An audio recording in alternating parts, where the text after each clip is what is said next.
The spatula clattered to the floor, splattering pancake batter across my freshly mopped kitchen tiles. I stared at the mess, fighting back tears of frustration.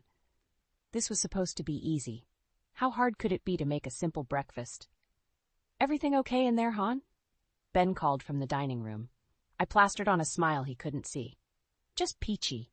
Be ready in a jiffy." Grabbing paper towels, I frantically wiped up the spill. My phone pinged with a notification, another comment on my latest blog post about effortless entertaining. If they only knew. I tossed the soiled towels and retrieved a clean spatula, determined to salvage this disaster. The griddle sizzled as I poured fresh batter, praying for edible results. Ben appeared in the doorway, looking annoyingly handsome in his tweed jacket. "Ellie, we're running late. I have that faculty meeting, remember?" I know. Just give me 5 more minutes." I flipped a slightly burnt pancake onto a plate, wincing at its sad appearance. He frowned, eyeing the mess. "Maybe we should just grab something on the way?" "Did you forget to set an alarm again?" I bit back a retort. "No, I've been up since 6. These things just take time." 6? He raised an eyebrow. "What have you been doing all morning?" The accusation in his tone made my cheeks burn. I gestured at the immaculate living room, visible through the archway. "Cleaning, obviously. You know how I like to keep things tidy." Ben's eyes narrowed. "Ellie, be honest. Did you hire a maid?" I gaped at him, pancake forgotten. "What? No, why would you think that?" He sighed, running a hand through his salt and pepper hair. "It's just, everything's always so perfect. The house, your outfits, those elaborate blog posts. I know how much you struggled with housework when we first got married. It doesn't add up." My throat tightened. "So you think I'm lying? That I can't possibly manage our home without help?" "I didn't say that," Ben backpedaled. "I just worry you're stretching yourself too thin, trying to maintain this image." I slammed the spatula down. "It's not an image, Ben. This is who I am now. I've worked hard to improve." He held up his hands. Okay, I'm sorry. I shouldn't have accused you." But the damage was done. I turned away, blinking back tears. "Your pancakes are ready. I need to get dressed." I fled upstairs, leaving Ben calling after me. In our bedroom, I collapsed onto the bed, my carefully constructed world crumbling around me. My phone buzzed again. Another glowing comment, praising my seemingly effortless life. If they only knew the truth, how I spent hours scrubbing and re-scrubbing, how I practiced recipes late into the night, how I agonized over every word and photo on my blog. I'd worked so hard to become the perfect wife, the envy of our social circle. And now Ben thought it was all fake?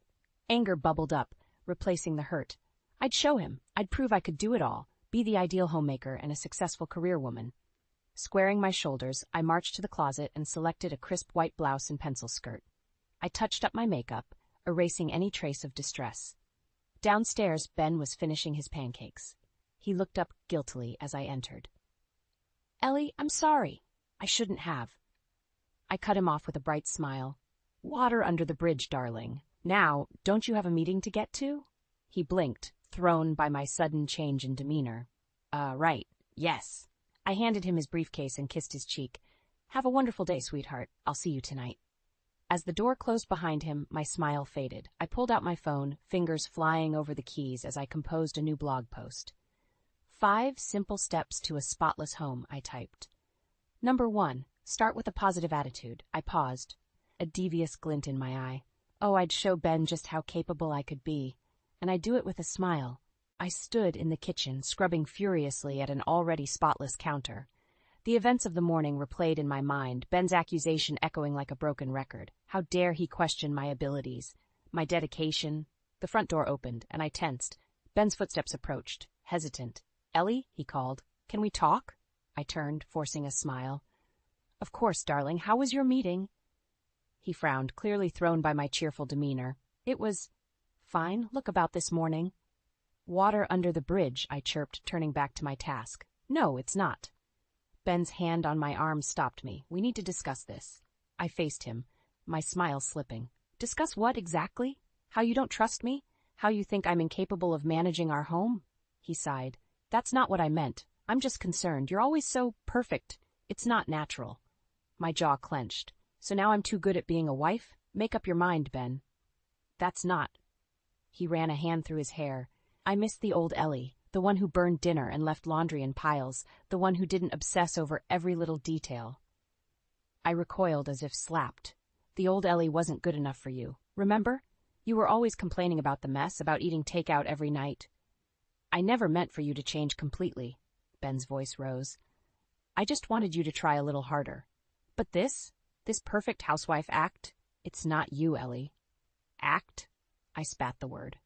You think this is an act? I've worked my ass off to become this person, to be the wife you wanted. Ben's eyes widened. I never asked for this. I want my wife back, not some Stepford robot. The room spun. I gripped the counter, knuckles white. So what do you want from me, Ben? To be a slob? To fail at everything? He reached for me, but I flinched away. I want you to be yourself. To relax. To let me help around the house instead of doing everything yourself. I laughed bitterly. Oh, that's rich. Now you want to help? After years of criticizing my efforts?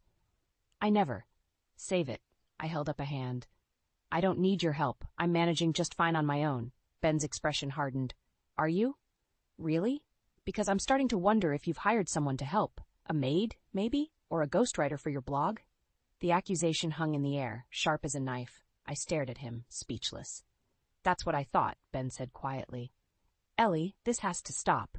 You're running yourself ragged trying to maintain this facade.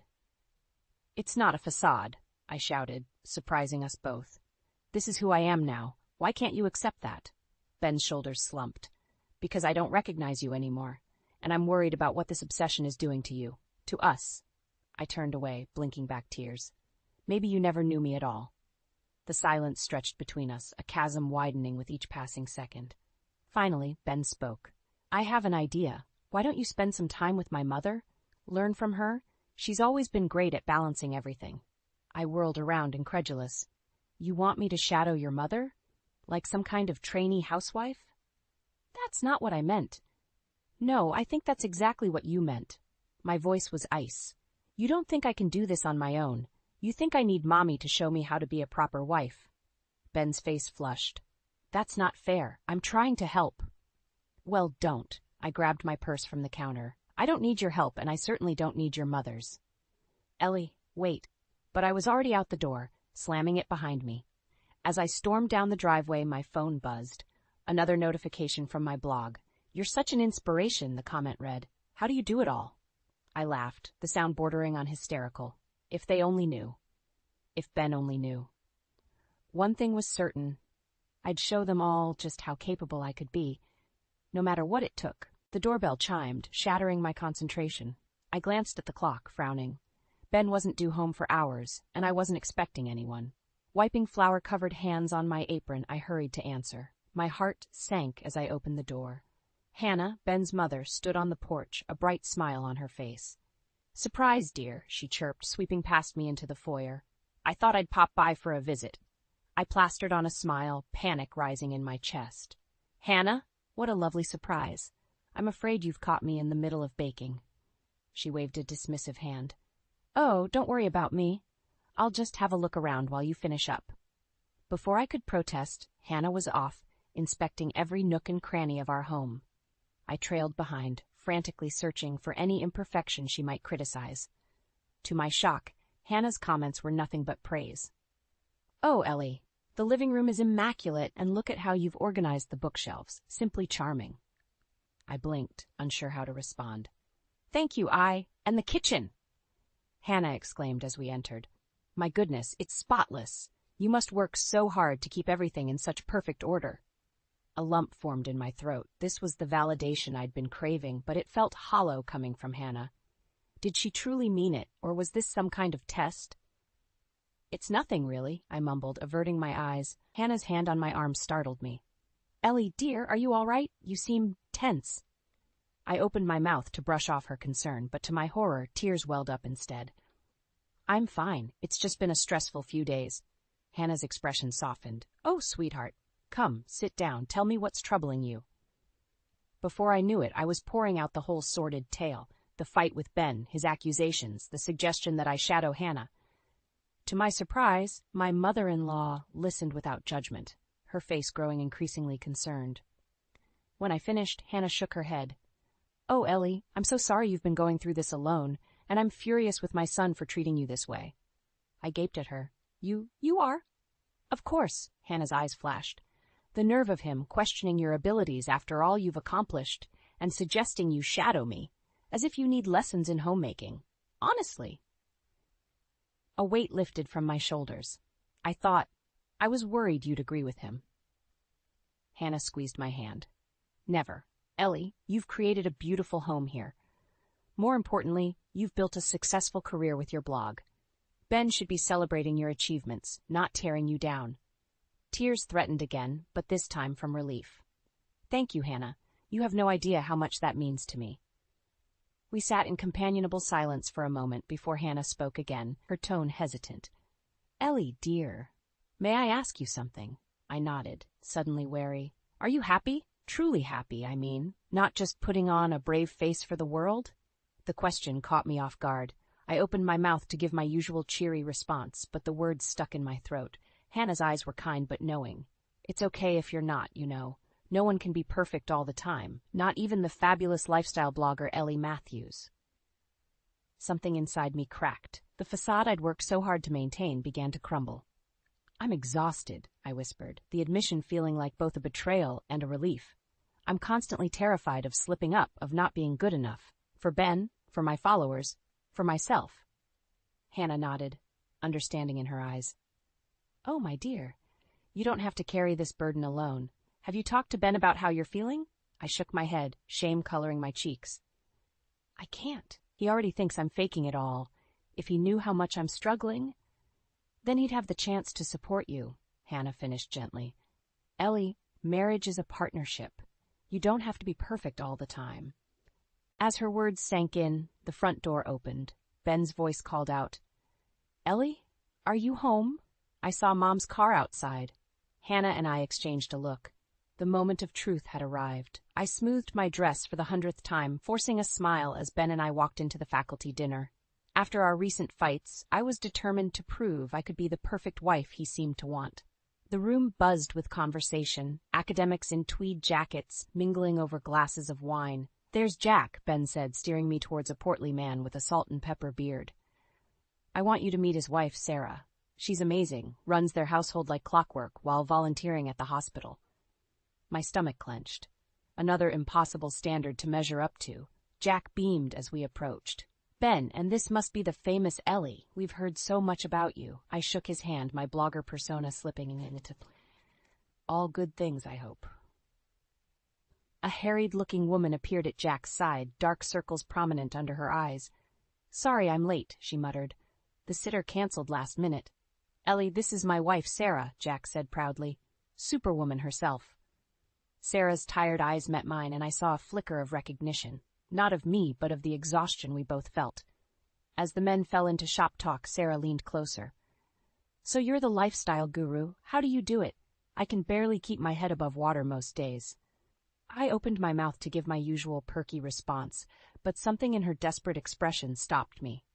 "Honestly, it's not easy. Some days I feel like I'm drowning, too." Sarah's eyes widened. "Really? But your blog, everything looks so perfect." I glanced at Ben, engrossed in conversation. "It's mostly smoke and mirrors," I admitted quietly. "I'm constantly stressed, trying to maintain this image." "God, I thought it was just me," Sarah breathed. "Jack's always going on about how I should be more like you, effortlessly juggling everything." Anger flared in my chest.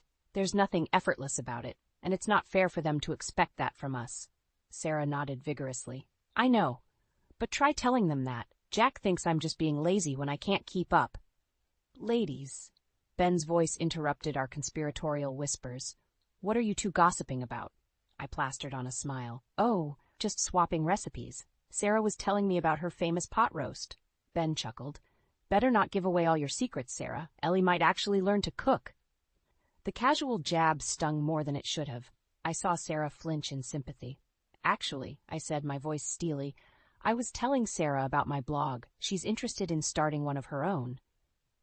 Ben's eyebrows shot up. "Really? Well, that's ambitious. Are you sure you have time for that, Sarah, with the kids and everything?" I watched the light dim in Sarah's eyes. "Oh, I don't know. It was just an idea." "Nonsense," I said firmly. "You absolutely could do it. I'd be happy to help you get started. Ben frowned. Ellie, don't go putting ideas in her head. Sarah's got enough on her plate already. Something snapped inside me. And what exactly is that supposed to mean, Ben? That women like us can't have aspirations beyond keeping house? The conversation around us quieted. Ben's face flushed. That's not what I meant. I just think. I know exactly what you think, I hissed. That we should be satisfied with being perfect little housewives, right? Never mind our own dreams or ambitions. Ellie, please, Ben muttered, glancing around nervously. You're making a scene. I laughed bitterly. Heaven forbid I embarrass you in front of your colleagues. Well, don't worry, I won't stay to tarnish your reputation. Grabbing my purse, I turned to Sarah. Call me if you want to talk about that blog, or anything else. As I stormed out, I heard Ben making excuses behind me. Sorry, she's not feeling well. You know how women can be. Tears blurred my vision as I fumbled for my car keys. I'd tried so hard to be what Ben wanted, and for what? To be belittled and dismissed? Sitting in the parking lot, engine idling, I made a decision. No more perfect housewife act. No more bending over backwards to meet impossible standards. It was time to show Ben, to show everyone, exactly what Ellie Matthews was capable of, and God help anyone who tried to stand in my way. I stormed into Ben's office, a whirlwind of righteous anger. After the faculty dinner fiasco, I was done playing the perfect wife. It was time for a confrontation. The hallway was eerily quiet, most professors gone for the day. I reached for the doorknob, then froze. Muffled voices drifted through the wood. Ben wasn't alone. We can't keep doing this, Amy. Ben's voice, low and intimate. My heart stopped. Amy? His young research assistant? I know, a female voice replied, trembling, but I can't help how I feel about you. The world tilted on its axis. I stumbled back, my hand flying to my mouth to stifle a gasp. It's complicated, Ben sighed. Ellie? Hearing my name on his lips, spoken with such resignation, shattered something inside me. Before I could think, I shoved the door open. The scene before me burned into my retinas. Ben, shirt half unbuttoned, arms around a petite blonde. They sprang apart, guilt etched on their faces. Ellie, Ben's voice cracked. This isn't, I can explain. I held up a hand, silencing him, my gaze locked on Amy, who looked ready to bolt. How long? She flinched, unable to meet my eyes. 3 months, she whispered, 3 months. While I'd been killing myself to be the perfect wife, he'd been... A hysterical laugh bubbled up. Ellie, please, Ben pleaded. It was a mistake. It didn't mean anything. Didn't mean anything, I echoed, my voice dangerously calm. You've been sleeping with your student for 3 months, and it didn't mean anything. Amy's eyes widened. Student? But you told me you were separated. I turned to her, a spark of pity breaking through my rage. Oh, honey, he lied to you too. Ben's face drained of color. Amy, I can explain. Save it, she spat, grabbing her bag. I'm done being your dirty little secret. As Amy fled, I faced my husband, the man I'd loved since high school, the man I'd bent over backwards trying to please. Well, I said, crossing my arms, I'm waiting for that explanation. Ben ran a hand through his hair, desperation in his eyes. It was a moment of weakness. I've been under so much stress lately, and Amy was there, and... God, Ellie, I'm so sorry. Stress? I laughed bitterly. You want to talk about stress? Try maintaining a perfect home, a successful blog, and a marriage to a man who constantly belittles your efforts. That's stress? Ben. He reached for me, but I stepped back. I know I've been hard on you lately. I missed the old Ellie, the one who wasn't so obsessed with perfection. White-hot anger surged through me. The old Ellie wasn't good enough for you, remember? You wanted a perfect wife, so that's what I became, and it still wasn't enough. That's not true, Ben protested weakly. Isn't it? You criticized my housekeeping, my cooking, even my blog. Nothing I did was ever good enough, so you went looking for someone better. Tears streamed down my face, but I didn't bother wiping them away. Let him see the mess he'd made of me. Ellie, please, Ben begged. We can work through this. I'll do anything. Counseling, whatever you want. I stared at him, this stranger wearing my husband's face. All the love, all the history between us, tainted by his betrayal. In that moment, I made a decision. No more bending over backwards, no more sacrificing my happiness for his. You're right, Ben, I said quietly. We can't keep doing this. Hope flickered in his eyes. So you'll give me another chance? I shook my head, a weight lifting from my shoulders. No, I'm giving myself another chance, without you. As I walked out of his office, out of our marriage, I felt something I hadn't in years. Freedom. The path ahead was uncertain, terrifying even, but for the first time in a long time it was mine to choose. Let Ben deal with the fallout of his actions. I had a life to reclaim. My hands shook as I fumbled with the key to our Ben's house. The confrontation in his office replayed in my mind, fueling a fire of rage and determination. I had one goal now: gather my things and leave before he could sweet-talk his way out of this mess. As I burst through the door, a familiar voice stopped me cold. "Ellie, what's going on?" Amy stood in our living room, looking lost and tearful. I froze, my mind reeling. "What are you doing here?" She wrung her hands. I came to apologize, to explain. I had no idea you and Ben were still together. He told me you were separated, that you were just keeping up appearances for his career." A bitter laugh escaped me. "Of course he did. And you believed him?" Amy's face crumpled. "I'm so sorry, Ellie. I never meant to hurt anyone. I thought we were in love." The last word hit me like a physical blow. Love. Had Ben ever truly loved me, or had I just been a convenient prop in his perfect professor life? Before I could respond, the front door flew open. Ben rushed in, his eyes wild. "Ellie, please, we need to talk." He stopped short, seeing Amy. "What are you doing here?" "Apparently cleaning up your mess," I snapped. "Did you really think you could keep juggling us both?" Ben's face paled. "It's not like that. I never meant for any of this to happen." "But it did happen, Ben," I shouted, years of pent-up frustration bursting free. "You lied to both of us. You made me feel inadequate, pushed me to be this perfect wife, all while carrying on with your student." Amy flinched at the word student. "Is that true? Am I going to lose my scholarship over this?" Ben turned to her, panic in his eyes. No, of course not. We can keep this quiet. No one has to know." "Are you kidding me?" I interrupted. "You're still trying to cover this up? What about taking responsibility for once in your life?"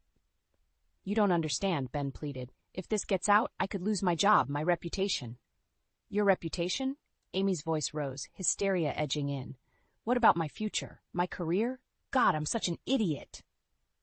As they argued, a calm settled over me. I'd spent so long trying to be what Ben wanted, I'd lost sight of myself. But now, watching him scramble to salvage his carefully constructed image, I saw him clearly for the first time. "Enough," I said quietly. They both turned to me, startled by my tone. "This ends now." Ben stepped towards me, desperation in his eyes. "Ellie, please, we can work this out. I'll do anything. Just don't..." "Don't what, Ben? Don't tell the truth. Don't shatter your precious reputation." I shook my head. "I'm done protecting you. I'm done being your perfect little wife." I turned to Amy, who looked ready to bolt. "You should go to the dean, report what happened, protect yourself and your future." "Ellie, no," Ben shouted. "You can't do this to me." Something snapped inside me. "I can't do this to you. What about what you've done to us? To our marriage, to Amy's trust?" I grabbed my phone, fingers flying over the keys. "You want to talk about reputations? Let's see what your colleagues think when they read my next blog post. Living my truth, how I discovered my husband's affair and found myself." Ben lunged for the phone, but I danced away. "Don't you dare," he growled. "Or what?" I challenged. "You'll belittle me some more? Make me feel small and inadequate?" "Those days are over, Ben." As I hit publish, a weight lifted from my shoulders. Ben's face contorted with rage and fear, but I felt only relief. "It's done," I said quietly. "The truth is out there now. Deal with the consequences." I turned to leave, but Ben grabbed my arm. "You've ruined everything," he hissed. As I stared into the eyes of the man I once loved, now a stranger, I realized this was far from over. The real battle was just beginning. I stood on Hannah and George's doorstep, my heart pounding. The weight of what I was about to do threatened to crush me, but I steeled myself. There was no going back now. Hannah opened the door, her smile fading as she took in my tear-stained face. "Ellie? What's wrong, dear?" I couldn't hold it in any longer. The whole sordid tale came pouring out, Ben's affair, the confrontation, my blog post exposing it all. By the time I finished, we were sitting in their living room, Hannah's arm around me while George paced, his face thunderous. "I'll kill him," George muttered. "My own son? How could he do this?" Hannah squeezed my hand. "What do you need from us, Ellie?" I took a deep breath. "I want a divorce. And I need your support. Ben's going to fight this, I know it." The words hung in the air, heavy with finality. Hannah and George exchanged a look, years of unspoken communication passing between them. "Of course we support you," Hannah said firmly. "What Ben did is unforgivable." Relief washed over me, followed quickly by guilt. "I'm so sorry. I never wanted to come between you and your son." George stopped pacing, his expression softening. "You didn't, Ellie. Ben did that all on his own." Just then, my phone buzzed. A notification from my blog, comments pouring in on my latest post. I hesitated, then opened it. "Oh my God," I whispered. "What is it?" Hannah leaned in, concerned. I showed her the screen, my hands shaking. "My post. It's gone viral. Thousands of shares, hundreds of comments, women sharing their own stories of infidelity and empowerment." As I scrolled, another notification popped up. An email from a major publishing house expressing interest in turning my story into a book. "I don't understand," I said, overwhelmed. "How did this happen so fast?" George chuckled. "You underestimate your influence, Ellie. Your blog has quite the following." The realization hit me like a tidal wave. All those years of curating the perfect image, and it was my moment of raw honesty that resonated the most. Before I could process it, my phone rang. Ben's name flashed on the screen. "Don't answer it," Hannah advised, but I shook my head. "I have to face him sometime." I took a deep breath and answered. "Hello. How dare you?" Ben's voice was low, dangerous. "Do you have any idea what you've done? The dean's called an emergency meeting. My career is on the line." Anger flared in my chest. "Your career? What about my life, Ben? The years I wasted trying to be perfect for you." "Perfect?" he scoffed. "You were suffocating me with your obsession, and now you've ruined everything. I hope you're happy." The line went dead. I stared at the phone, numb. "Ellie?" Hannah's voice seemed far away. "What did he say?" I looked up, meeting their concerned gazes. "He blames me for everything." George's face darkened. That boy never could take responsibility for his actions. "But he's right," I whispered. "I did ruin everything. Our marriage, his career." Hannah took my hands firmly. "No, Ben ruined those things when he chose to betray you. You simply told the truth." As her words sank in, another email notification pinged. This time, from our joint bank account. My blood ran cold as I read the message. "He's emptied our accounts, transferred everything to a private account in his name." The room spun. Years of savings gone in an instant. My entire life dismantled in a matter of hours. "That's it," George said, reaching for his phone. "I'm calling our lawyer." I stared at the email, Ben's final act of betrayal burning into my retinas. In that moment, I realized the true battle was just beginning. Ben wouldn't go down without a fight, and neither would I. "No," I said, my voice steadier than I felt. "I'll call my own lawyer. It's time I stood on my own 2 feet." As I dialed the number, a strange calm settled over me. The life I'd known was over, but a new one was just beginning. And this time, I'd be the one in control.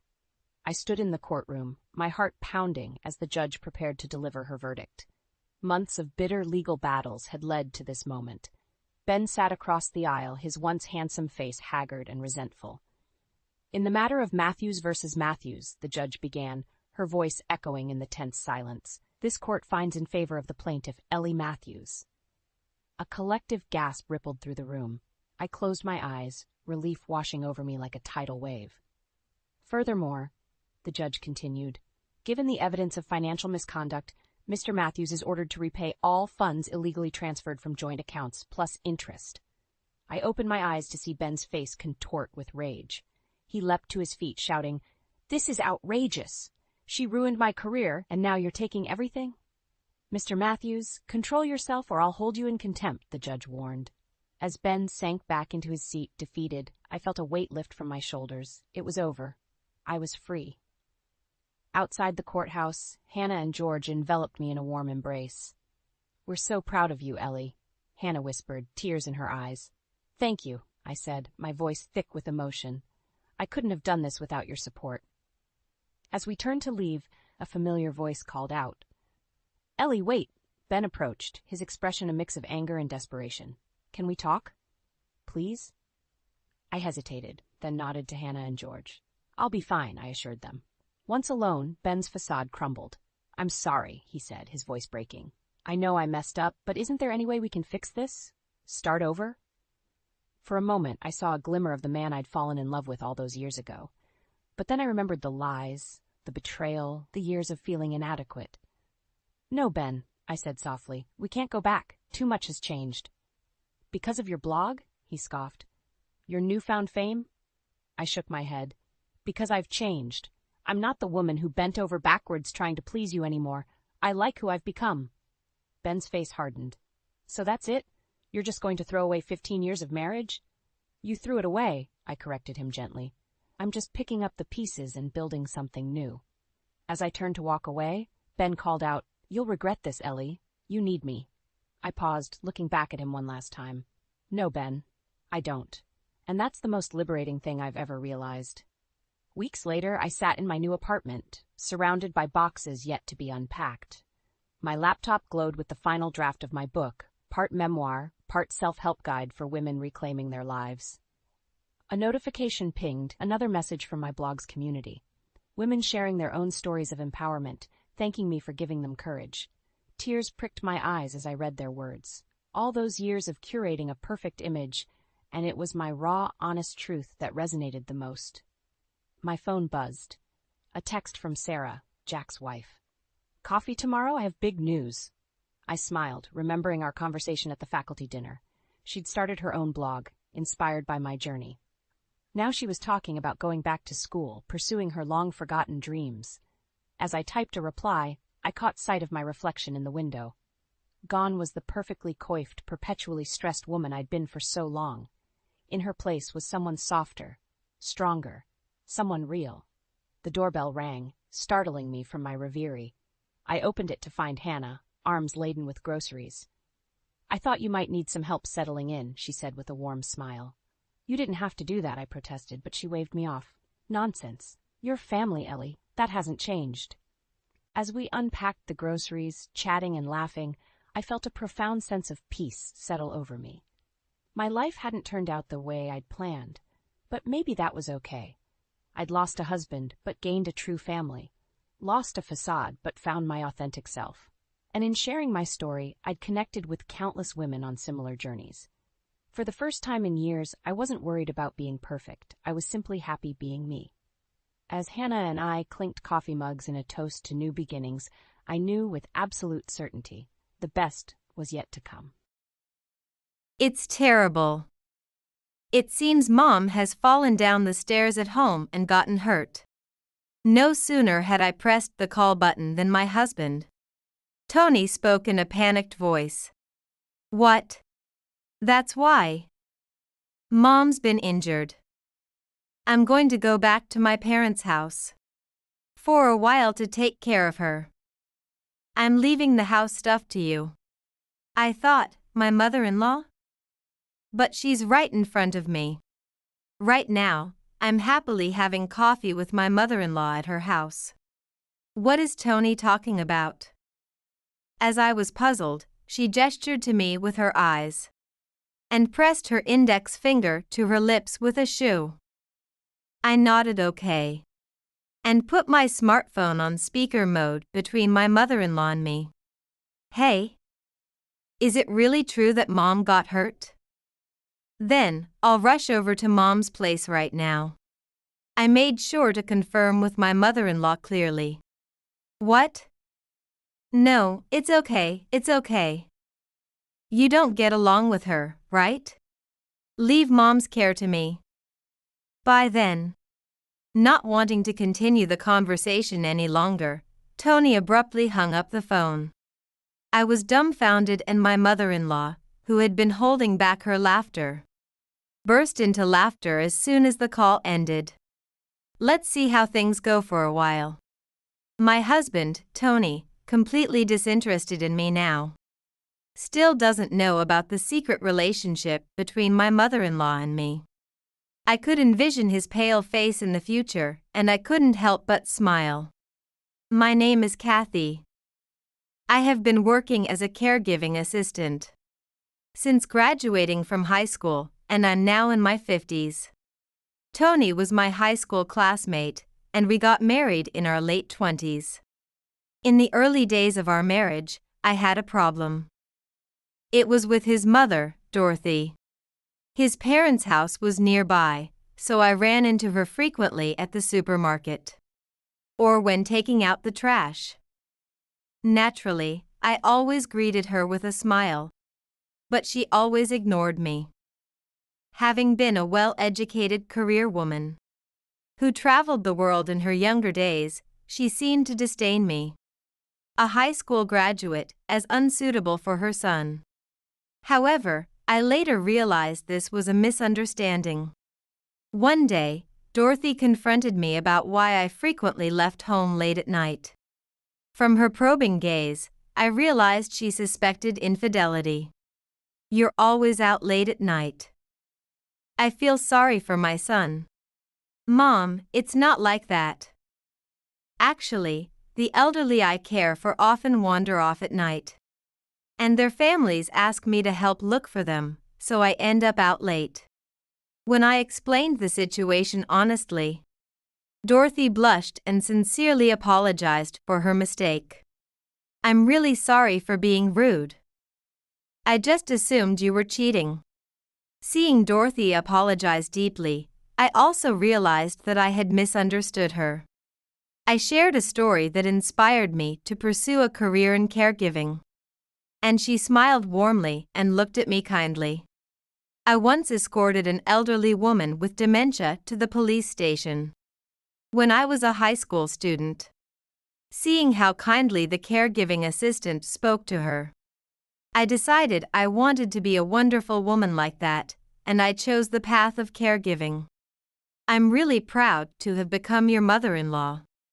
Now that I know Dorothy isn't the type to judge people based on education or background, we spend enjoyable times together, grabbing lunch or coffee whenever we can. But problems never cease.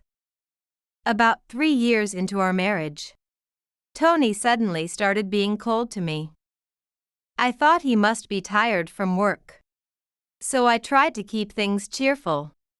"Welcome home. They're showing that movie we watched on our first date on TV today. Want to watch it together?" It had become a tradition to prepare popcorn and watch it together whenever it aired on TV. "I'm tired of it already." "Sorry, but I have work left to do." Tony avoided eye contact and disappeared into his workroom. When I passed by his room after taking a bath, I heard laughter from inside, Tony's laughter, which had become rare recently. I thought, is it an online meeting? But it sounds too fun. I tried not to think too deeply about it and went to my bedroom alone. However, by ignoring these occasional feelings of discomfort, the gap between Tony and me had grown irreparably deep. Previously, on our anniversaries and my birthdays, Tony always remembered to send flowers and gifts, but now he doesn't come home, claiming overtime, and sometimes reeks of alcohol when he does. "Why do you smell like alcohol when you said you were working overtime?" I demanded. Tony nonchalantly replied that a sudden business dinner had come up, clicking his tongue in annoyance.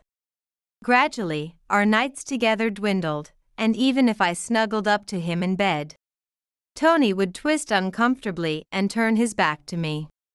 "My work isn't like your squad caregiving job. I use my brain and get tired." Tony spat out without looking at me. I thought, squad? Is that what he thinks of my job? I take pride in my caregiving work. It's a fulfilling job where I can help people. And while I don't do it just for thanks, it feels good to be appreciated. However, caregiving is not all fun and games. It's mostly tough. And I'm exhausted after work, studying between work and house chores to improve my skills. As anger welled up inside me, I also felt sad to be belittled about my job. But I hated for fights to spoil the atmosphere at home, so I bit my lip and held back. I thought, Tony must just be tired, he doesn't mean it. I kept telling myself this and continued to endure. But my patience was in vain, and the situation worsened. Tony claimed to be working overtime or on business trips, and meals at home became exceedingly rare. when he did eat at home. He was distant, mechanically shoveling food into his mouth. "How's the seasoning on the turkey? Should it be stronger?" Tony didn't respond, as if he hadn't heard my voice. "Hey, listen." "What?" When I asked about the seasoning again. "Turkey?" "Oh, it doesn't matter as long as it's edible," Tony said with an indifferent face, fiddling with his phone out of my sight. Then, suddenly standing up, he said he had a call from work and left the food to lock himself in his workroom. Tony didn't come out of the room again, and I sighed, looking at the half-eaten meal he had left. It was expensive fish. I had splurged, hoping to energize him after his recent string of late nights. If he wasn't going to eat, I wished he would tell me. I wrapped the leftovers and put them in the fridge for my lunch the next day. The next day, Tony staggered home drunk at 2 a.m. I had reached my breaking point. "Hey, can't you at least let me know if you're going to be late?" It wasn't much to ask for, a simple message would have sufficed. "Some urgent work came up, and I'm tired, so stop nagging." Tony snapped, clumsily kicking off his shoes and dramatically covering his ears with his palms. "Nagging? I have to prepare meals and plan my own schedule, you know." "Plan? You're always just cooking the same stuff. Who do you think works to afford this nice house anyway?" His words, belittling me while drunk, left me speechless. This house was actually built by his mother, Dorothy, and Tony hadn't paid a penny towards it. Besides utilities, which were paid by direct debit, I covered everything else from my salary. Initially, Tony would give me some cash, but he gradually started avoiding the subject. I nearly spoke up, but bit my lip to avoid hurting Tony's pride. Tony seemed to guess what I wanted to say and glared at me, frowning deeply. His right arm moved, and I instinctively braced for a blow. But then he suddenly laughed and gave me a condescending smirk. "Well, your poor parents didn't contribute a penny, did they?" The words were as hurtful as physical violence. "What are you saying?" I was too angry to articulate my thoughts properly as he mocked the parents who had raised me lovingly. Indeed, my family wasn't wealthy, but they had offered to help, which Tony had refused. I remembered the mixed expressions of gratitude and apology on my parents' faces back then. "I'm happy just to be married to Kathy." Back then, I proudly watched Tony as he gently embraced me, thinking I had chosen the right person. Yet now, leaving me dumbfounded, he spat out, "I'm taking a bath," and stormed off to the room. From that day on, Tony started staying at a hotel more than once a week, even though he wasn't on a business trip, and he never informed me beforehand. He claimed it was a busy period at work, but this busy period had been going on for over half a year now. As usual, I was having breakfast alone in the morning when Tony called. "Hey, I'm at the station now. Bring me a change of underwear and a shirt." "What?" "I have to visit a client before I go to the office today." "I can't." "Fine, then come within 10 minutes. Tony hung up abruptly, without any regard for my schedule. Had I become more of a servant than a wife in his eyes? It was already 8 a.m. I left my breakfast, quickly packed a change of clothes in a paper bag, and ran out without even putting on makeup. My hair disheveled. I arrived at the station gasping for breath, where Tony took the paper bag without a word of thanks. "Wait here," he said arrogantly, pointing to the ground as he entered the station restroom to change. When I checked my phone, it was nearly 8:30 a.m. I had promised to be at my client's place by 9 a.m. Tony finally came out of the restroom after changing. The shirt and underwear he had been wearing were crumpled up in the paper bag he handed back to me. Tony glanced at my face, clicked his tongue, and scoffed. "At least put on some makeup, won't you?" He mocked my disheveled appearance and hurriedly walked towards the ticket gate. I thought, "It's your fault." I wanted to shout at Tony's back, but I had no time for arguments. I shook my hair again and ran to my client's house. After finishing my work and returning home, I took Tony's laundry out of the bag, and a sweet scent filled the air. At first, I thought it was the hotel soap, but the fragrance was too strong. It had to be perfume. When I told Tony about it after he came home, he visibly panicked.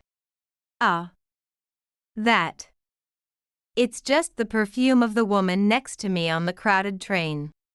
As he nervously rambled on about things I hadn't even asked, my suspicion only deepened. The next day, Tony came home unusually early, holding a pink paper bag. "Actually, I've been looking for a perfume that suits you recently. So maybe that's why my shirt smelled." "Why? It's not even my birthday." Confusion overtook any sense of delight, and I inadvertently frowned. "What? I can't give you something even if it's not a special day?" Ungrateful. Tony seemed displeased by my reaction, threw his bag on the sofa, and sulked. A few days later, while I was having coffee at Dorothy's house on a weekend, Tony, who had said he was working, called shortly after leaving the house. "It's terrible. It seems Mom has fallen down the stairs at home and gotten hurt." He spoke loudly, so his voice leaked from the smartphone. I thought, my mother-in-law? But she's right in front of me. As I was puzzled, Dorothy gestured with her eyes and shushed me by pressing her index finger to her lips. I placed the smartphone on speaker mode between Dorothy and myself. "Hey, did Mom really get hurt?" I pressed Tony for clarification, wanting Dorothy to hear him clearly. "That's what I'm saying." "Then, I'll rush to the family home right now." As I said this, Tony replied in a flustered voice. "What? You don't get along with her, do you? Leave her to me. I'm going to the family home to take care of her for a while. I'm more qualified for caregiving." I said it's fine. By then, not wanting to continue the conversation, Tony hung up abruptly. Dorothy, who had been holding back her laughter, burst out laughing once the call ended. Let's see how it goes for a while. Since Dorothy suggested it, I decided to watch the situation for a while too. A week later, Tony came home to pick up some clothes. "Hey, how's Mom doing?" I pretended to be genuinely concerned and asked Tony in a nurturing tone. "Ah, the surgery went well, and she'll be discharged soon." I mercilessly pointed out the contradiction in Tony's words. "What? Weren't you supposed to be on home care?" Tony made a face that said he'd been caught and started making excuses at a rapid pace. "Yeah. That's right. He was rushed to the hospital with a sudden illness. Had surgery, and then fell and sprained his ankle during rehab at the hospital. Stupid, right? What? A sudden illness? It wasn't an injury?" I didn't ease up on my questioning. Sweat started to bead on Tony's face. Recently, he had been quite subdued, but now he looked pathetically flustered. And I couldn't help but burst out laughing. Then, the door of the next room swung open with force. "Let's hear more about that," said Dorothy, who had been waiting in the next room, crossing her arms as she appeared. Tony, caught off guard by his mother's sudden entrance, just gaped, opening and closing his mouth like a fish. "What? I thought you two didn't get along. It seemed Tony still believed that his mother and I were not on good terms.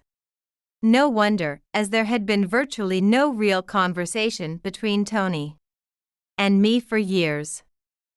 I had tried several times to tell Tony that any misunderstandings with Dorothy had been cleared up, and we were now like friends. It was Tony who had been avoiding conversation with me. Suddenly, Tony seemed to have an idea and exclaimed, "Ah, Mom? That was Kathy's misunderstanding." Yeah. It was Mr. Owen, a senior colleague who slipped and severely injured himself at home. His excuse, unfit for an adult professional, made me look at him with a cold eye.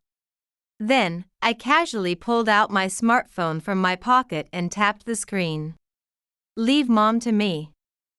I'm going to the family home to take care of her for a while."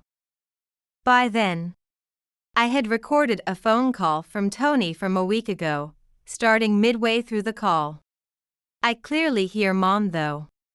Watching Tony turn pale as his big lie was exposed, Dorothy and I couldn't hold back our laughter any longer. Then Dorothy abruptly stopped laughing, furrowed her brow, and took a deep breath. "You. Which mom have you been taking care of?" Tony, scolded by his mother, collapsed in shock.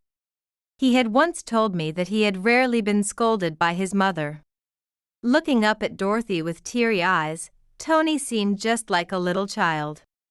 "What? You hated Kathy too, didn't you?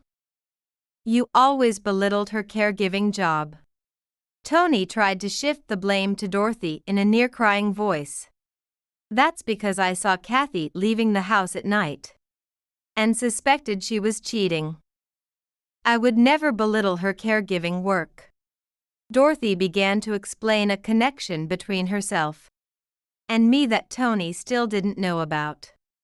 The elderly woman I had taken to the police station in high school, which had inspired her to pursue caregiving, was actually Dorothy's mother and Tony's grandmother. When I had first visited Tony's home to formally announce our marriage, the grandmother had already passed away, so I hadn't realized who she was. "What?"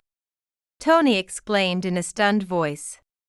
"I have nothing but gratitude for Kathy. I respect such a kind-hearted person like her. I would never disdain or mock her." Though Tony had been looking meek earlier, he suddenly looked up and glared at me. "Damn it. I married you thinking that someday you'd take care of my parents. Because you work in caregiving. If not for that, why would I choose a poor high school graduate like you?" Saying this, Tony threw socks and a tie from his bag at me in a fit of childish anger. Overwhelmed by his immaturity, I was more appalled than angry. Dorothy stepped between Tony and me, shielding me. "You shouldn't judge people by their backgrounds." I stopped Dorothy from raising her hand against Tony and gestured to her to look at the time. "It's about time, Mom. This isn't the end, Tony."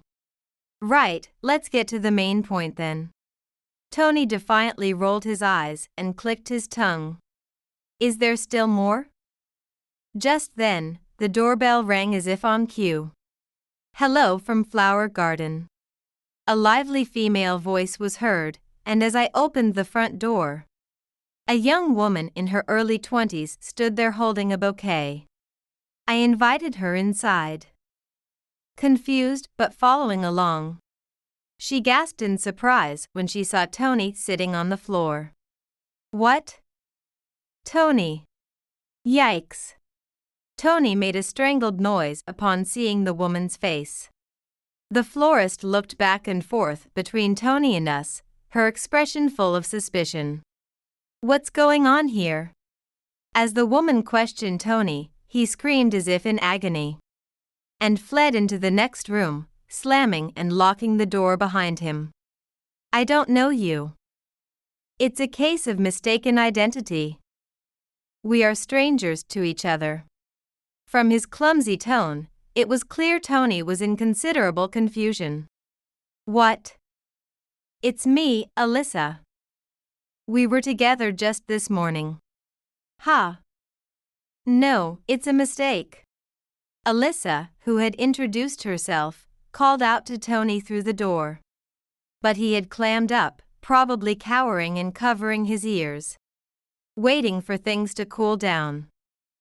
Seeing my husband reduced to such a pathetic state, I was beyond anger or sadness. What do you mean? He's definitely my fiancé. What have you done to him? Alyssa's anger was directed not at the fleeing Tony, but at Dorothy and me. Actually, Dorothy and I had known about Alyssa beforehand. The day after Tony made a false call about his mother being injured, we became certain of his affair and headed to a detective agency. Evidence of Tony's infidelity was easily found, and the other party was the clerk at the florist's, where he used to buy flowers for my birthday. The detective suggested that Alyssa might not know Tony was married. She seemed happy talking to colleagues about her upcoming marriage. Dorothy and I had pondered how to convince Alyssa that Tony was married, and how to corner the argumentative Tony effectively. Yesterday, after Tony said he'd come to pick up some things, I immediately contacted Dorothy and hurriedly reserved a bouquet at the florist where Alyssa worked. Alyssa, I'm sorry to involve you in this. I am Tony's wife, Kathy. I apologized to Alyssa for involving her in the plan, and told her politely that I was Tony's wife. What? Don't lie. I'm going to marry him. Please don't interfere. Seeing Alyssa's disbelief reinforced my conviction that carrying out this plan was the right decision. Words alone wouldn't have convinced her that Tony was already married. I showed Alyssa a wedding album I had prepared on the table. She gasped sharply, hesitantly took the album, and slowly turned the pages. After returning the album to me, Alyssa bit her lip and clenched her fists, holding back tears. Suddenly, she apologized to me. I'm so sorry. I didn't know. Seeing such an honest and good person being deceived intensified my anger towards Tony again. Tony! Come out here. Alyssa yelled towards the room Tony had fled into, pounding on the door with her clenched fists. Despite everything, Tony continued to remain silent. Alyssa had even introduced Tony as her fiancé to her father. She mentioned that her father was pleased upon hearing the name of Tony's company, believing it was reputable. My father is the president of a client company that does business with yours. You might know it as Morris Trading. Morris Trading was a well-known major corporation. When Alyssa mentioned the company name, the door to the room Tony had escaped into burst open. What? I didn't know about this. Tony emerged pale-faced, tripped on the carpet, crawled on the floor, and clung to Alyssa's legs. Alyssa, I'm sorry. Tony grabbed her hands, spouting insincere lines like, I love you. And you're the only one for me. I was planning to divorce her when I met you. It's true. Tony jetted his chin towards me. It was clear he meant me when he said her. What? I can't believe this. I'm glad I didn't end up marrying a scumbag like you. Alyssa turned back to me. Thank you for telling me, Kathy. Alyssa, who had been standing up for me, brushed off Tony's hands as if shaking off dirt. So be it. I really wanted to marry Alyssa, but if she hates me, we'll break up. Despite the dire situation, Tony seemed relieved, as if he thought he could end it here. He was despicably cowardly. However, Alyssa's next words plunged him into despair. What? You think this is over? I will never forgive you for deceiving not just me, but my father too. I will sue for compensation. So no. Tony crawled on the floor, then clung to his mother's legs. Help me. Mom. Dorothy, like Alyssa, shook him off. I've pampered you too much, because you had no father. Hurting a young woman and the kind Kathy, this time. I must teach you a proper lesson. So, I don't have the money to pay the compensation. Tony, though well paid, had almost no savings. Recently, multiple notices from consumer loans had been frequently arriving for Tony. I had noticed that his spending had become extravagant over the years. He had custom-made expensive suits and shopped at overseas boutiques, often visiting hair salons, probably to impress the young Alyssa. Alyssa, who had been involved with such a despicable man, glared at him angrily. I will contact you through a lawyer. Don't ever show up in front of me again. Alyssa spoke firmly to Tony and nodded at me before leaving. As we watched her leave, Dorothy and I turned back to Tony. When Dorothy called his name, Tony visibly flinched. You're just like your father. His looks and his deeds. Once, Dorothy's husband, Tony's father, had cheated with a younger woman, fathered a child, and eventually abandoned the family. Dorothy and I left the lifeless shell of a man that was Tony behind, and walked out of the house. I couldn't bear to live under the same roof with Tony anymore and decided to stay with Dorothy for a while. The next day, I received a call from Alyssa. She had seen my mobile number on the flower reservation slip and decided to call. Alyssa's father had promptly called Tony's company to complain. He even threatened to terminate their business dealings. But senior executives from both companies desperately tried to calm him down. Although they managed to avoid terminating the deal, Tony was demoted and sent to a subsidiary in a rural area of Southeast Asia. Alyssa successfully sued Tony and obtained the desired compensation. Kathy, I'm truly sorry. It's only you for me, come with me. Covered in debt from alimony and credit loans, and ultimately forced to go alone to a rural area abroad, Tony, with tears and snot running down his face, grabbed my hand and pleaded for reconciliation. I have my caregiving job, so I can't follow you. Make sure you work hard and pay Alyssa the compensation. I left the divorce papers on the table, packed my things, and left the house. I didn't ask for any compensation for myself. I didn't want to burden Dorothy, and I could live well enough on my own earnings. Months later, I passed the certified caregiver exam. Dorothy, no longer my mother-in-law but still rejoicing as if it were her own success. And I continued to enjoy our chats and coffee breaks. We were bound by a deep friendship that transcended our former familial ties. Occasionally, we reflected on the past. But we both looked forward without dwelling on it, enjoying our new lives.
I'm Polly, a 38-year-old novelist who loves to write mysteries and leads the kind of life that many people only dream of.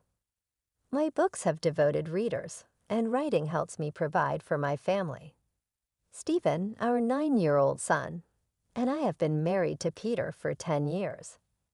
Peter worked when we first got married, but as my career took off, he left his job.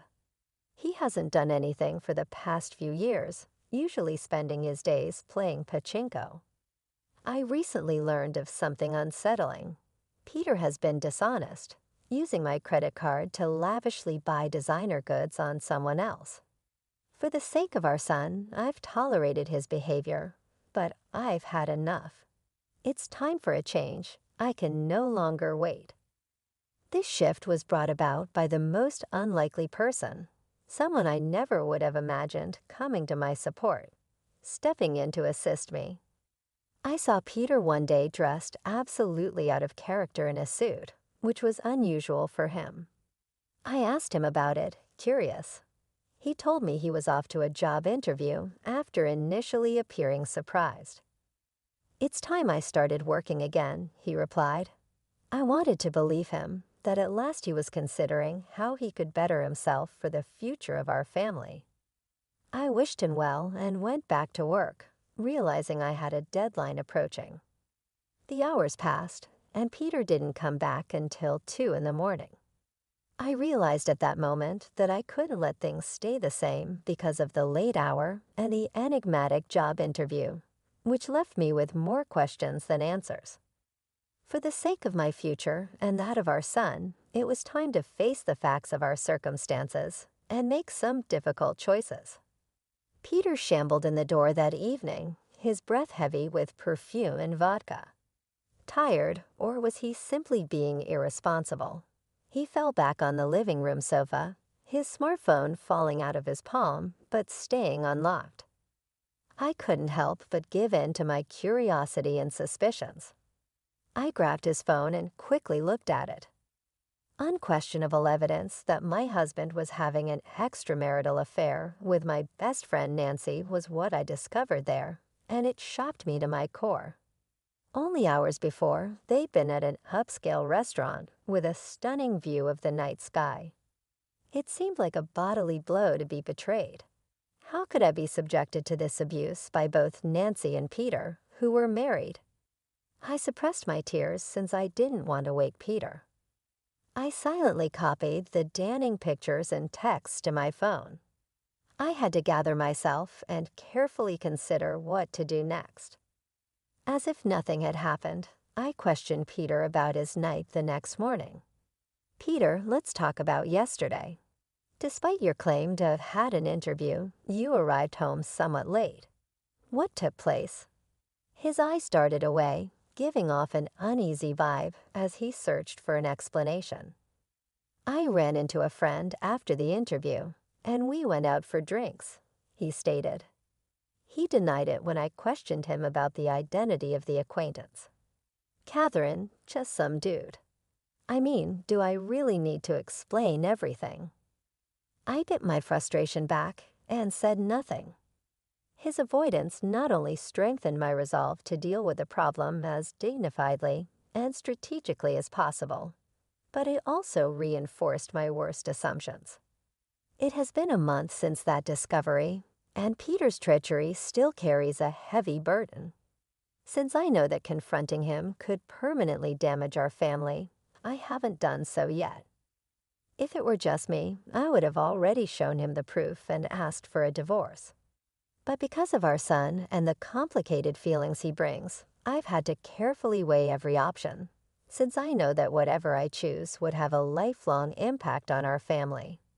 The notion of taking my 9-year-old son Stephen away from his father was intolerable, even with all of the agony in my heart. Though he claimed that his frequent outings were to visit friends or decompress, in reality, they served as the ideal pretext for me to obtain proof of Peter's adultery, something I had been growing suspicious of.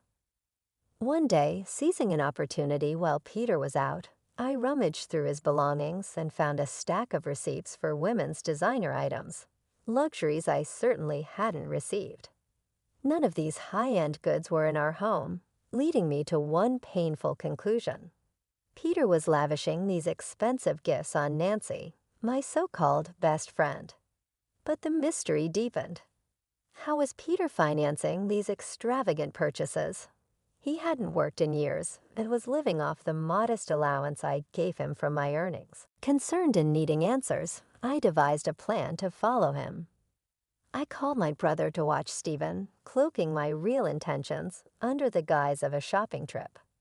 "Hey, sorry to bother you out of the blue, but can you watch Stephen for a bit?" "I want to go shopping alone," I told him. My brother, puzzled because I usually preferred online shopping, raised an eyebrow. "Shopping? You've never been one to shop in person. What's up?" "Normally, yes, but today I need something from a store. Can you watch him for me?" I replied. He agreed, albeit with a reminder not to be gone long as Stephen might get lonely. With my brother's help, I was free to track Peter. I spotted him downtown, arm in arm with Nancy, strolling into a high-end designer store with unsettling familiarity. Watching them together, a mix of hurt and anger surged through me. As they approached the cashier, I saw something that truly shocked me. Peter was paying with a credit card. My heart sank as I realized it was my secondary credit card, the one I usually left in an unattended drawer at home. Peter had taken it without my knowledge. The betrayal was deeper and more complex than I had imagined. Witnessing it firsthand was painful, but armed me with the undeniable proof I needed. Now I had to decide what to do next, knowing that whatever steps I took would impact not just my life, but Stephen's as well. Over the past few months, while I was making significant purchases for my home office, including monitors, keyboards, and new furniture, I hadn't realized that Peter was exploiting this flurry of activity to cover his deceitful expenditures. Both our credit cards were linked to the same bank account, and amidst my hectic schedule, I hadn't scrutinized the statements closely enough. This oversight now haunted me as it became painfully clear. Not only was Peter unfaithful, but he was also misusing my funds to shower gifts on his mistress. Any remaining fondness I felt for my husband evaporated in the wake of this revelation. Although part of me blamed myself for not noticing earlier, I found it impossible to forgive his betrayal. I managed to snap some clear photos of Peter and Nancy together and headed home, my mind boiling with anger. In the following days, my thoughts turned to revenge. I frequently checked Peter's usual computer, knowing he left it unlocked and easily accessible when he wasn't around. Digging into his communications with Nancy, I soon discovered their plans for a romantic getaway to Kagoshima over the upcoming long weekend. A 5-day escape that seemed tailor-made for my plans of retribution. However, I faced a significant dilemma, ensuring my son Stephen remained shielded from the ugly truth about his father's actions. I reached out to my brother again, hoping he could help by looking after Stephen. "Hey bro, sorry to bother you again, but could you watch Stephen for me during the upcoming long weekend?" His response, though supportive, carried a hint of concern. "You mean for all 5 days?" he asked, sounding surprised. Before I could reply, he added firmly, "Catherine, stop trying to handle everything on your own. Peter's cheating on you, isn't he?" I was taken aback by his directness. "How did you know?" I asked, my voice a mixture of shock and curiosity. "I heard it from Stephen," he revealed. Hearing my son's name in this context was a jolt. Despite his young age, Stephen had sensed something was amiss with his father. This complicated things further, as it meant Stephen was more aware of the situation than I had hoped. Now I had to navigate not only my response to Peter's betrayal, but also how to protect my son from the emotional fallout. I hadn't realized how much Peter's actions were affecting Stephen until my brother pointed it out. Despite my efforts to shield him, Stephen had picked up on the tension and pain in our household. As I was grappling with these revelations, Stephen, having overheard our conversation, came into the room. "Mom, it's okay. I'm on your side," he said with a clarity that belied his young age. "Are you sure, Stephen?" I asked, touched by his understanding and support. "I don't want anyone who makes Mom sad." "As long as I have you, I'm okay," he replied confidently. "Thank you, Stephen." "And thank you too, bro," I expressed, feeling a surge of gratitude for their support. Bolstered by the encouragement of my son and brother, I resolved to take decisive action against Peter's betrayal. We began planning our move to a new home to coincide with Peter's planned getaway with his mistress. With my brother's assistance, we discreetly packed our belongings whenever Peter was out. The night before the long weekend, as Peter buzzed with excitement for his upcoming trip, I decided it was time to confront him and perhaps give him one last chance to explain himself. "Peter, what's with the suitcase? Why are you packing?"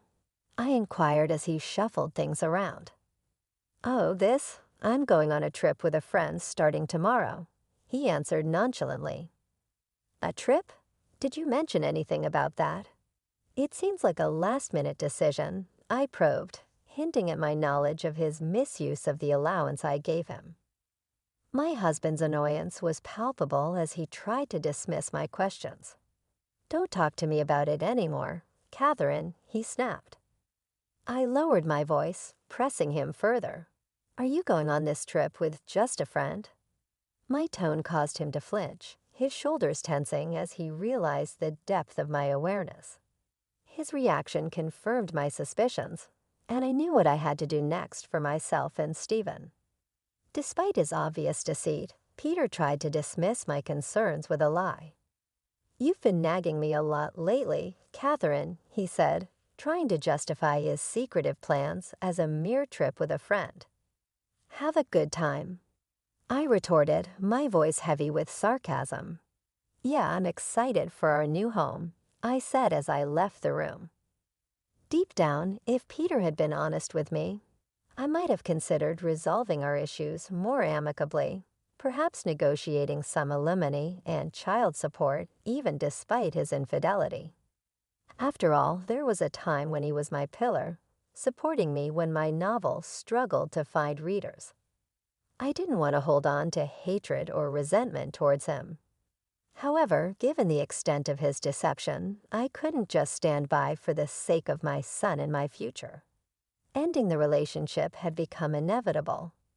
There was no merit in preserving ties with someone so repeatedly dishonest. The next morning, by the time I woke up, Peter had already left for his trip. I checked the drawer immediately and, unsurprisingly, found my credit card missing. I promptly called the credit card company, reported the card as lost, and blocked any further transactions. As I was handling these logistics, my son Stephen woke up and greeted me with a bright smile. "Mom, today's the day, right?" he asked eagerly. "Huh?" I was momentarily confused. "We're moving to our new home today, right?" His eyes were alight with excitement. "That's right, Stephen. I've canceled the credit card, and now it's time for us to move on to our new home," I confirmed, feeling a mix of relief and anticipation. "Yeah, I'm excited for our new home," he exclaimed. With my brother's invaluable assistance, our move went smoothly. As we settled into our new environment, the sense of a fresh start was empowering. Stephen's enthusiasm and resilience reminded me that no matter how challenging the circumstances, a new beginning was not just possible, but also filled with potential. As we settled into our new home, I felt a sense of renewal wash over Stephen and me. Meanwhile, my husband's belongings were sent off to a location he had specified, marking a clear division in our lives. That tranquility was briefly interrupted the next day. While we relaxed in our new surroundings with my brother by our side for support, my phone rang. It was Peter. "Hello, Catherine." Is that you? Could you transfer me some money? I spent more than I planned, and now I need some extra cash, he said, clearly unaware that I had frozen the credit card he usually misused. Didn't you say you were going to stick to your allowance? I asked, my tone sharp. Come on, don't say that. I can't enjoy my trip if you do that, he complained. Aren't you with Nancy? I retorted, cutting straight to the heart of the matter. Peter seemed taken aback. What are you talking about? Who's Nancy? What's going on with the card? It's pointless to play dumb. Your lies aren't working, I snapped, my patience worn thin. It's clear you've been cheating on me with my best friend Nancy. Did you think you wouldn't get caught? This isn't what it looks like. It's not cheating. He tried to justify himself, his voice desperate. My anger flared, fueled by his feeble attempts to deflect blame. With my brother and son within earshot, I no longer held back my fury. Stop making excuses. You have a family, yet you chose to have an affair and misuse someone else's credit card. Do you realize how low you've sunk? Catherine, let's calm down, Peter attempted to soothe the situation. Calm down. How can I stay calm when I'm speaking to the person who betrayed his family so thoughtlessly? My voice rose, an outpouring of emotions I had contained for far too long. The call ended with those unsparing words, leaving a heavy silence in the room. My brother placed a reassuring hand on my shoulder, and Stephen looked up at me, his young face a mixture of confusion and concern. This moment, painful as it was, marked the beginning of a new chapter for us, one where we could move forward from the deception and hurt.